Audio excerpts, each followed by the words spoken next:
പിതാവിൻ്റെയും പുത്രൻ്റെയും പരിശുദ്ധാത്മാവിൻ്റെയും നാമത്തിൽ ആമേൻ. ദിവ്യകാന ഈശോയിൽ ഏറ്റവും സ്നേഹമുള്ളവരെ, ഈശോയുടെ ജന്മത്തിരുനാളിൻ്റെ മഹാജൂബിലിയിലൂടെ നാം കടന്നു പോവുകയാണല്ലോ. ഈ മഹാജൂബിലി വർഷത്തിലെ ഈശോയുടെ തിരുഹൃദയ തിരുനാളാണ് നാളെ. ലോകമെങ്ങും ഈശോയുടെ തിരുഹൃദയ തിരുനാൾ ആഘോഷിക്കുമ്പോൾ ഈശോയുടെ തിരുഹൃദയവുമായി ബന്ധപ്പെട്ട ഒരു ഉദാഹരണം നിങ്ങളുമായിട്ട് ഞാൻ പങ്കുവയ്ക്കുകയാണ്. ഞാൻ കുറേ വർഷങ്ങൾക്ക് മുമ്പിരുന്ന ഇടവകയിലെ ഒരു പ്രൈമറി സ്കൂളിൽ പഠിക്കുന്ന ഒരു കൊച്ച്, ആ കൊച്ച് എപ്പോഴും എൻ്റെ അടുത്തൊന്ന് പറയും, അച്ഛാ എൻ്റെ വീട്ടിലൊന്ന് വരണം, എനിക്കൊരു അനുജിത്തിയുണ്ട്, അവിടെ ഒന്നും മിണ്ടില്ല. അപ്പോൾ ഈ കൊച്ചിന് നിർബന്ധം കൊണ്ട് ആ കൊച്ചിനെ കൊണ്ടുപോകാനായിട്ട് വീട്ടിൽ അപ്പനും അമ്മയും വന്നപ്പോഴത്തേനും അവിടെ കൂടുതൽ ഞാൻ ഈ കൊച്ചിൻ്റെ വീട്ടിൽ ചെന്ന് കഴിഞ്ഞപ്പോൾ ഒരു 2-3 വയസ്സ് പ്രായമുള്ള കൊച്ചാണ്. ആ കൊച്ചൊന്നും സംസാരിക്കുന്നില്ല, സംസാരിക്കാൻ പ്രായമായ കൊച്ചാണ്. പക്ഷേ ഒരു വാക്ക് പറയും, അത് ഹല്ലേലൂയ എന്നുള്ള വാക്ക് മാത്രമാണ്.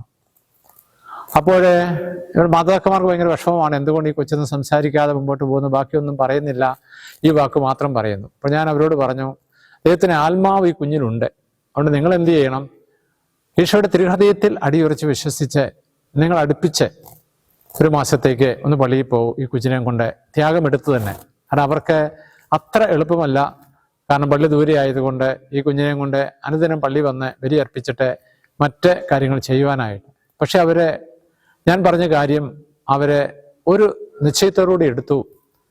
അവർ ബോധ്യത്തോടെ അത് സ്വീകരിച്ച് വളരെ കഷ്ടപ്പെട്ട് 30 ദിവസം അവരെ പള്ളിയിലെ ബലിയർപ്പണത്തിൽ പങ്കുചേർന്നു. ഞാൻ അവരോട് പറഞ്ഞിരുന്നു, നിങ്ങളെ ഈശോയുടെ തിരുശരീരത്തങ്ങൾ സമർപ്പിക്കുമ്പോൾ നിങ്ങളുടെ ഈ കുഞ്ഞിൻ്റെ കുറവുകളെ ഈശോയുടെ തിരുഹൃദയത്തോട് ചേർത്ത് കാഴ്ചവെച്ചു കൊള്ളണം. എന്നിട്ട് ഈ ഈശോയോട് പറയണം, പരിശുദ്ധാത്മാവായ ദൈവമേ, അങ്ങ് ഈ കുഞ്ഞിന് സംസാരശക്തി തന്നിട്ടുണ്ട്, അതുകൊണ്ടാണ് കുഞ്ഞ് ഹല്ലേലൂയ പറയുക. പക്ഷെ ബാക്കിയൊന്നും സംസാരിക്കുന്നില്ല. അതുകൊണ്ട് ഞങ്ങൾ വിശ്വസിക്കുന്നു, പരിശുദ്ധാത്മാവിൻ്റെ നിറവിൽ പരിശുദ്ധാത്മാവിൻ്റെ ഇടപെടലാൽ ഈശോയുടെ തിരുഹൃദയത്തിൻ്റെ ശക്തിയാൽ ഈ കുഞ്ഞ് 30 ദിവസം തികയുന്നതിന് മുമ്പ് തന്നെ പയ്യെ സംസാരിച്ചു തുടങ്ങുമെന്ന്. അത് ശരിയായി. ആ കുഞ്ഞ് ക്രേശ് സംസാരിച്ചു തുടങ്ങി.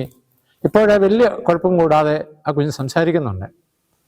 ഈ ഈശോയുടെ തിരുഹൃദയത്തിൻ്റെ വലിയ മാധ്യസ്ഥം ഞാൻ നിങ്ങളുടെ മുമ്പിൽ പങ്കുവയ്ക്കുമ്പോൾ, തിരുഹൃദയം എന്നും ശാന്തിയുടെ, സ്നേഹത്തിൻ്റെ, വാത്സല്യത്തിൻ്റെ, കരുണയുടെ, ആർദ്രതയുള്ള ഹൃദയത്തിൻ്റെ തിരുനാളാണ്.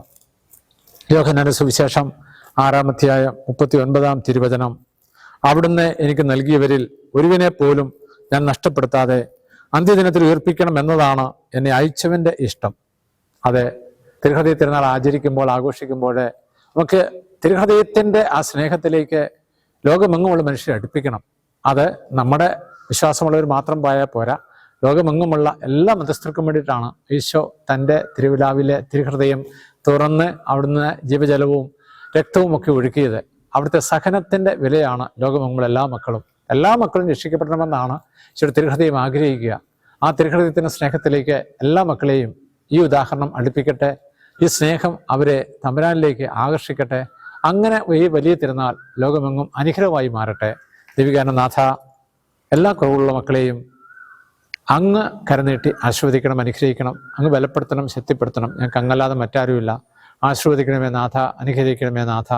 കർത്താവ് ശംസിയുടെ കൃപയും പിതാവായ ദൈവത്തിൻ്റെ സ്നേഹവും പരിശുദ്ധാത്മാവിന്റെ സംസർഗവും എല്ലാവരുടെ നിയോഗങ്ങളോടും ജീവിതാവശ്യങ്ങളോടും കൂടി ഉണ്ടായിരിക്കട്ടെ, എപ്പോഴും എന്നേക്കും. ആമേൻ.